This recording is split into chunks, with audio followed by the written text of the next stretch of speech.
Hey everyone, so it's me, Ben, or GNC Centric, and I just want to do a bit of a vlog about social media and what role that played in my transition, and detransition.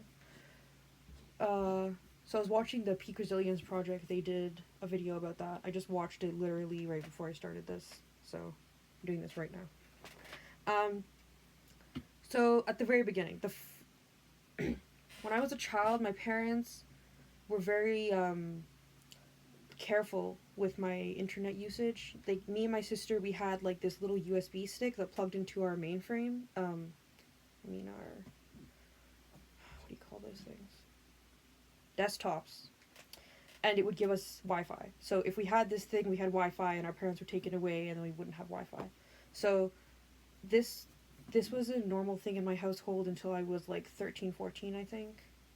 Um, so my sister and I would have like all these devious games of like trying to make our parents forget about the internet stick and go to sleep without it so that we could like stay online at night. Um, so I think between the ages of like 9 and 11, I would go on to like adult dating sites, which in my mind I thought they were dating sites, but now I think most of them were probably hookup sites. And I would pretend to be like a 20-year-old ballerina or something because I really wanted to be a ballerina at that point. I was obsessed with ballet. I did ballet like I think 4 or 5 days a week for a few years. And at one point, I literally planned to hook up with a guy. Like, I was like, oh, let's meet at this subway stop. And he was like, oh, you're a sexy ballerina or whatever. And I don't know. I thought that was a cool thing to do. But I didn't brag to my friends about it. I don't know what that was about. But I think that was a bit of a reaction to my parents controlling my internet. And also just, in my household, we weren't allowed to talk about crushes or like my parents never kissed in front of us. Like we had no like role models for what like a loving relationship should be like. Maybe that's what it was. I don't know why I did that. But that was when I was young. Then when I got a bit older, 13, I think, I made my first Facebook. And I didn't use my real last name because I didn't want my parents to find me. And the first person I added as my friend was my uncle and then all my school friends. Um, I don't remember Facebook playing much into my whole transition, other than like those little life updates you give on Facebook. I remember when I made my trans one and when I made my detransition one. Um, so as I mentioned in my other video, around the same time when I was 13 or 14, I think, I remember it being New Year's Eve. We were watching like a New Year's Eve thing together, my family and I. And I wanted to be on Twitter to like wish everyone Happy New Year's. So the first person I followed was Stephen Fry, because I love Stephen Fry. And from there, I met the feminists, which I now realize were third wave feminists, but in my mind, they were just feminists. So that was on Twitter. Then by the time I was 14, I had a Tumblr that was like the same type of people. I followed like feminists and trans people, but Tumblr is more. Everything is long form, so they can explain more about how they just experience dysphoria, explain more about what testosterone really does to the body, explain post-op stuff, I don't know. So that really sucked me in, and then I became obsessed with the trans YouTubers, um, following their journeys. Like if somebody had a YouTube where they had been posting like regular updates for like 2 or 3 years, I would binge watch like everything I could find on their channel in one day, um, just to see how they could start out with a body kind of similar to mine and end with a body that was like buff and flat and I don't know. Um, Also, I became obsessed with just like gay YouTubers. In retrospect, I have no idea why none of them were friends with lesbians or had like lesbians on their channel. Like the only one I can think of that I really knew of before like 2015, like the only lesbian YouTuber I knew was Hannah Hart. Um, but yeah, I didn't. Is lesbian erasure? You don't see it because you don't see it. I I think I realized I was different. At that time, I thought of myself as gay, even though I didn't realize I was homosexual. I thought I was just trans. but I wanted to see those people be happy because it gave me like a hope that one day I would be happy. But I wasn't facing any of the same issues they were facing. I don't know. So yeah, YouTube was really what got me into like the whole trans thing. After that, on Twitter and Tumblr, I made friends with people who I would talk to on a regular basis, almost every day, about trans issues. And it was taken offline into real life because when I was 15, I think, I started attending the Gay Straight Alliance at my high school. And they, everyone there had Twitter and Tumblr. Or, no, people didn't have Twitter. Everybody there had Tumblr. And they all knew, like, the most common memes, and they were all part of the same fandoms. And, like, all of this, like, culture of, like, young, nerdy people, it was completely, like, affiliated. I remember one time on Twitter I found a guy, I think we were talking about Magic the Gathering, and he ended up being the person to explain to me what it actually means to be transgender. Like, he was the first person I ever had a discussion about, and he was, like, a straight ally. So, yeah. Then, when I started to transition, or when I started to want to transition, I would post little things like, oh, somebody looked at my chest today and it gave me the worst anxiety, and this is how I reacted. And then I would get people liking and commenting and saying, like, oh, I have the same thing as you, or, oh, I experienced that, or this is how you're supposed to handle that. And it was such a sense of support and people caring about me. I was so lonely, so socially repressed at that point in my life. I was the kind of person who would go to school with, like, 2 books in their backpack, like 2 fiction novels, because I would read them so quickly during the day that I would finish the first book within the school day. Like, the only classes I actually paid attention to were, like, English class, because that was books. So I would just read all day, read at recess, read at lunch, read after school, like, just read and not talk to people. So having that connection with people online was, like, my only interpersonal relationship at that point that I felt valued me. Just to preface all this, my home situation was kind of not great. My parents were abusive, and I think as a result of that, my sister she's also kind of not great to me. We had a weird childhood. But, yeah, so when I was 14, when I was 15, I told my sister I was trans. Later that year, I posted on Facebook about my decision to transition. I remember I made this little, like, chart. One of them was gender identity with, like, a spectrum, like, female to male, and the other one was gender expression with a spectrum, female to male. And I put, like, my identity is really close to male, and my expression is, like, in the middle. It was a big deal for me throughout my entire transition trying to pass. This is a really big thing for a lot of trans people, or dysphoric people at least. And I would...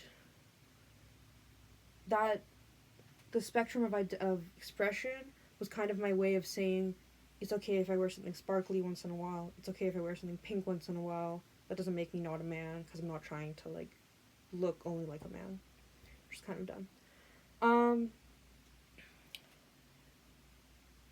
In terms of my sexuality, social media also really messed me up.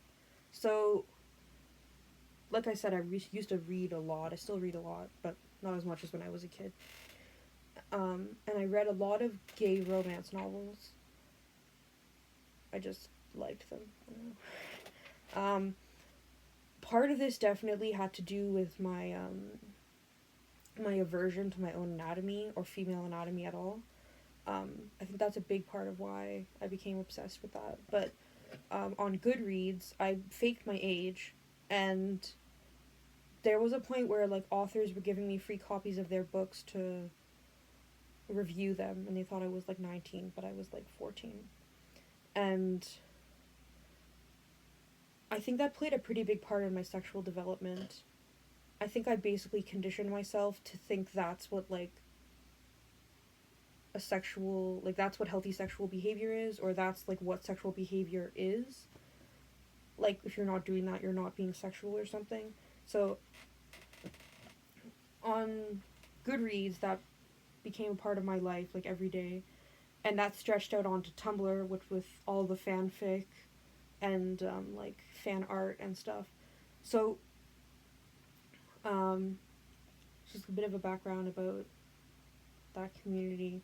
But it really became more serious when I started following people more on Twitter. There's a lot of trans people, usually males, who are involved in the sex industry in some way online. So they either run like an escort service, or they're cam girls, or they're like porn actors, and they like have like a social media profile for their work. So they'll have like their personal Twitter where I would be friends with them, and then they would have like a link to their not safe for work 18 plus Twitter. And of course, like, all of us followed all of their Twitters, even though we were really young. And nobody cared. They thought that was normal. Even now, a few days ago, I was tweeting at some pretty well-known trans trendsetter on Twitter, and I was like, you don't think it's weird for, like, 14, 15-year-old kids who follow you that, like, there's a link right on your main trans activism page to bring them to your sex work page? And they're like, oh no, it's a normal part of teen development. And it's not, because what I saw was people in bondage, people, like, lots of role-playing, like, violent stuff, and just, like, weird fetish stuff, like enema stuff, and weird shit. And I was, like, 14, 15. I had watched porn once. I remember it very specifically. It was, like, I googled, like, losing your virginity or something, and it was some big creepy Russian dude, like, huge Russian dude, and some tiny little Russian girl, and it was so strange. I just remember thinking, like, how can she be enjoying this? She looks like she's in pain, there's blood, why does he think that's a good thing? And I turned it off and I didn't watch porn again, like, ever. I think for the next time I tried to watch porn, I think I was 18 and I wanted to see what actual lesbian sex looked like or something. I don't know. But that had, like, an immediate effect on me, so I never tried to watch porn again after that. And then I was exposed to all these people's, like, sex work, so that made it normal that trans people should be into fetishes and into, like, BDSM and stuff. So then, when I was 17, I created a FetLife account. That's when shit got real. Like, all the stuff that I talked about online on Tumblr, all of the stuff I read about in books, which I read some really bad shit when I was young, like really kinky books, like, that make 50 Shades of Grey look not that bad. Like, really creepy, gross, unhealthy stuff. And when I got onto FetLife, it was, like, finally, at that point in my life, I identified as a sub, bottom, and I just wanted to basically be treated like shit. That's what I was looking for there. And, like, with my pictures, I think it was pretty obvious that even if I was 18, I was, like, a young 18, but I was 17. And I almost met up with some people because I wanted to lose my virginity. I didn't do that because I was a coward, and thank God, because that would have been a horrific experience, especially since I now realize I'm a lesbian. But that was, like, pretty eye-opening for me to see the Twitter, like, debates about what is rape culture, and then to open FetLife and basically see people being, like, shamed for talking about being raped. It was really eye-opening for me, because it was completely different from just, like, the Twitter profiles of all the people that I followed. After that, I became friends with this older married guy who used to be really into, like, the kink scene somewhere. He had a lot of experience. We talked about it a lot. And I became his dom. I mean, his sub. When I was 17. It was, like, an online long-distance thing. But it was, like, he had control over me, so he could just text me to do sexual stuff. To be honest, he was kind of a surrogate parent for me at that point in my life. He would be like, do your homework, don't fail your classes. Like, which kind of is even more strange that he was sexual with me. But it was all through, like, text and online. So, again, it was weird and harmful, but it definitely could have been worse. So, my sexual development online was strange.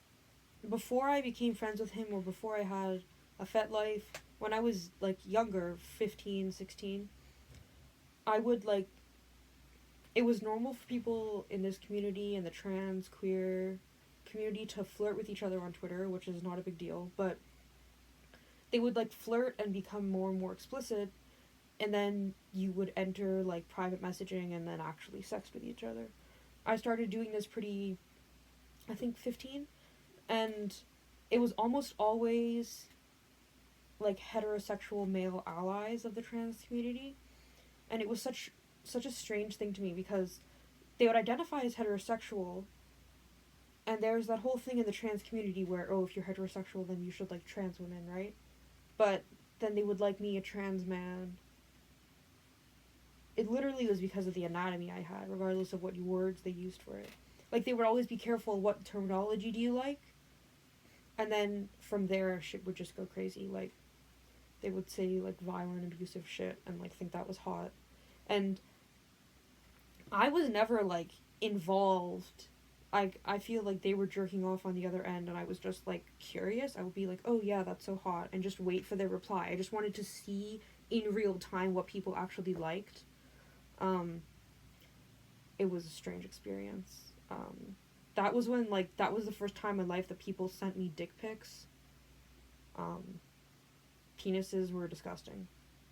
Which is strange, because I used to fantasize about having them. Yeah, so that was my sexual development. I'm going to talk a bit about the cult aspect of the community now.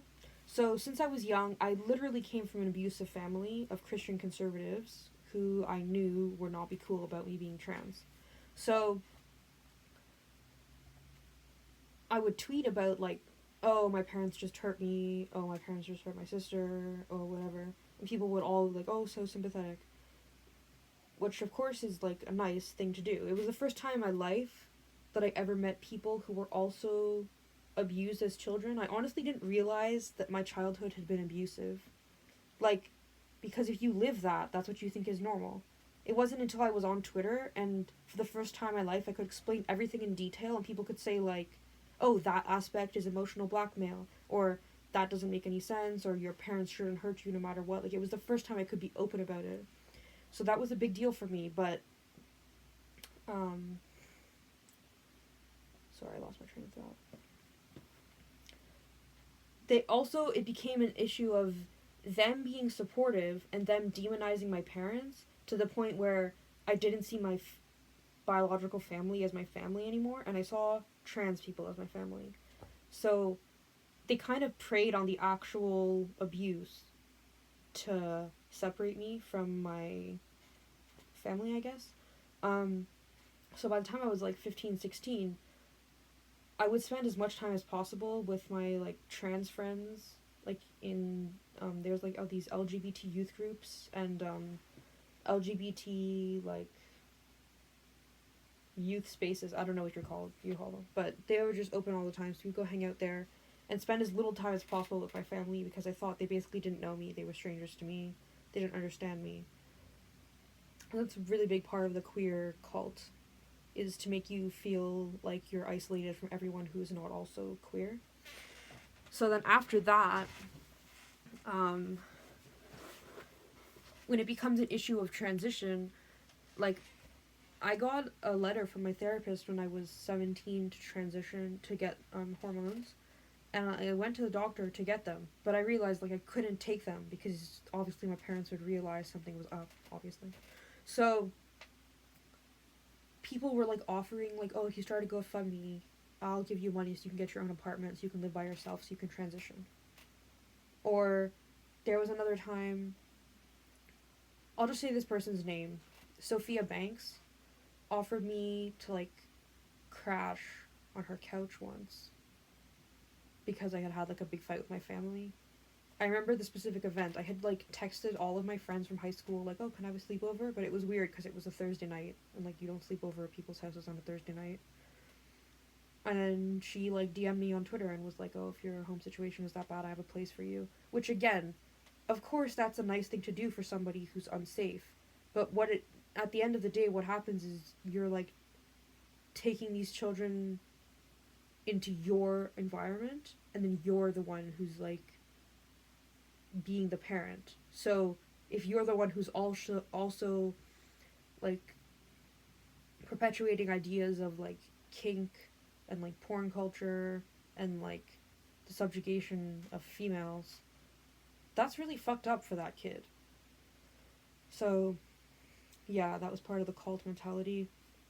Another thing is when the whole die cis scum thing started happening. The first couple times I saw it, I was really shocked because that's, like, violent. When trans people, there was always, like, receipt blogs of people getting rape threats and stuff, and when you would see that, you would think, like, oh, that's horrible. But now, because they were sending it to TERFs, it was fine. I remember being like, in a thread with somebody once, talking to TERFs, and I'm 100% sure that these are people I'm friends with now. I couldn't remember their names, but it was a gender critical trans woman. I'm guessing Miranda Yardley, to be honest. And they were like, oh, I'm still a male even though I'm trans. And I kept being like, oh, I identify as male, so I'm male. And I remember somebody else I was friends with, this trans woman, they commented under literally telling the other people in the thread, the TERFs, to, like, go die and choke on a razor or something.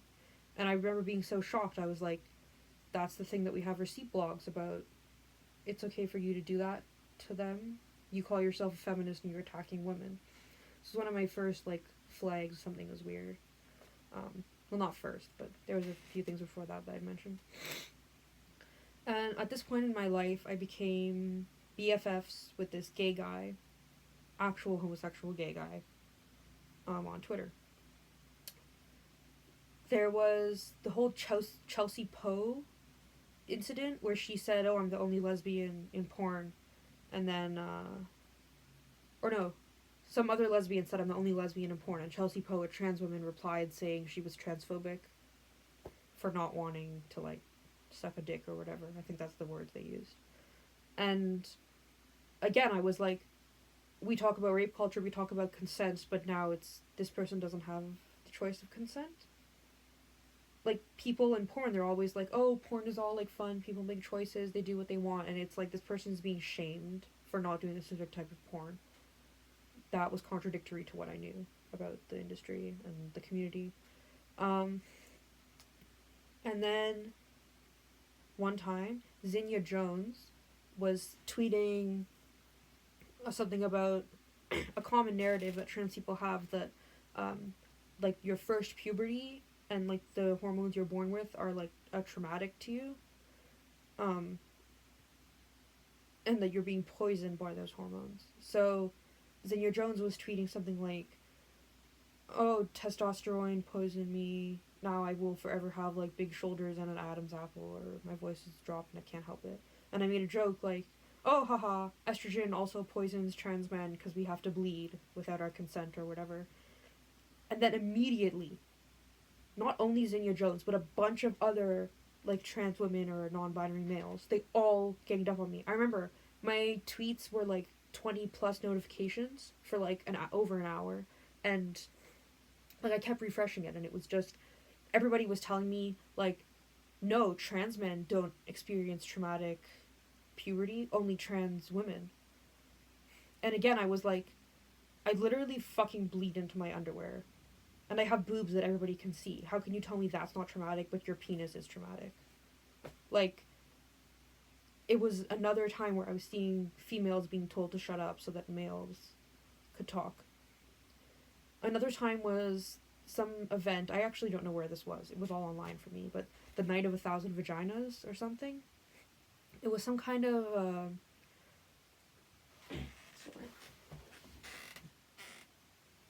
it was some kind of fundraiser for abortion. I think in Texas or something. And a bunch of trans people online flipped out because they're like, oh, not all men have vaginas. And I was like, it was all trans women commenting on this. I was the only trans man. I don't remember what I said, but it was very, like, moderate. And I thought about it and I was like, we don't like that we have vaginas, but we know that we have them. Like, if I ever needed an abortion, I definitely wouldn't go to, like,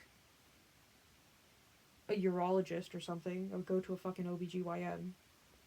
It's just, like, science. So again, though, I saw a bunch of trans women dictating to women, like, what feminism was, meanwhile disregarding or speaking over trans men and what they have to say.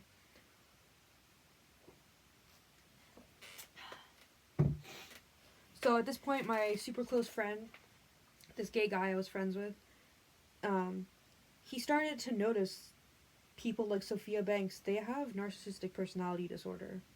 Like, everything is about narcissism for these trans women who, like, lead lead trans activism or whatever. So this is when I really started to step back and question things. All of this together was just, like, too much. Also, I don't really want to go into this too much, but I dated this gay guy friend of mine for a while online. We were, like, in an online relationship. And that only lasted a few months. We're still BFFs now, but it was obvious, like, I'm female. No amount of me wanting to be male would actually make me male. And he's, like, a homosexual. He wasn't actually attracted to me. Like, if we ever met up in real life, nothing could happen. And also, I had that whole, like, idea of myself as being, like, a servant to someone in a sexual way to make them happy because I didn't know what I wanted or anything. So, I'm not into men. But, yeah, that whole experience, like, at the end of it, we were both crying and we were like, my identity is male, you believe my identity, you love me, you're trying to, like, support me, but I'm not a biological male. So we kind of realized, like, queer theory and homosexuality had, like, hit each other. We were like, it doesn't work. That was really when I started to question things. So, at that point, there's this guy on Twitter who followed me. Like, he followed me. I didn't follow him, but this other guy I had sexted with before who was a friend of mine, I thought. He went, like, into my Twitter, like, who follows me, and took a screen cap and posted it on Twitter, like, oh, look, this person lets these people follow them without blocking. This was, like, a few minutes, really fast. So they must be a TERF, because they let a TERF follow them without blocking. And I was like, my first reaction was, why the fuck are you looking in who follows me? Like, I had, I think, like, 2,000 followers or something. I was like, why do you care? And second, I was like, do you expect me to, like, look at every single profile of everybody who follows me to block people I don't like? That's ridiculous. But the truth was, I had let this guy follow me so we could direct message, because I had questions, like, what does it mean to be gender critical? Like, how do you see sexuality and gender work together? Like, how do you understand trans people? Stuff like that. So we talked, we had a really good discussion, and after that, I made a second gender critical Twitter so that I could, like, openly ask questions and talk about stuff with people without being attacked by my friends. But yeah, that guy posted that thing saying, oh, you let TERFs follow you, so everybody should hate you. I DM'd him right away, and I was like, bro, we, like, sexted 2 days ago, we're friends. Like, why are you doing this to me? And he was like, he gave me this super condescending lecture about how if I ask TERFs about their ideology, or if I read lesbian feminist ideology, or if I start to question my identity, it would ruin my mental health so bad, it would make me suicidal. This is what he told me. Like, literally, that it would make me suicidal. And it would make me lose my identity. And I thought, this is insane. I was like, if you hate Nazis, that doesn't mean you should burn every copy of Mein Kampf and not read it. That means you should read it, understand why they hate whoever they hate, and what their plans are, what their ideology is, so you can oppose it. I thought, like, I was 18 at this point, and I thought, like, I had been to book readings by Julia Sereno, and I had been to, like, lectures at U of T about queer theory and ideology, and I thought I was like very literate on the subject, but I had no comprehension whatsoever of the alternatives or the opposing ideologies. And I thought, like, that's really weird. You should know about, like, the opposite of what you're thinking about. Like, I took philosophy class in high school, and you would always need to, like, know both sides to understand everything. So, to this guy, I was like, oh, yeah, you're right. Like, this is no good for me, whatever. And then I went online and, like, downloaded Andrea Dworkin onto my iPad. And at this point in my life, I was skipping school basically every day. I couldn't handle being at school.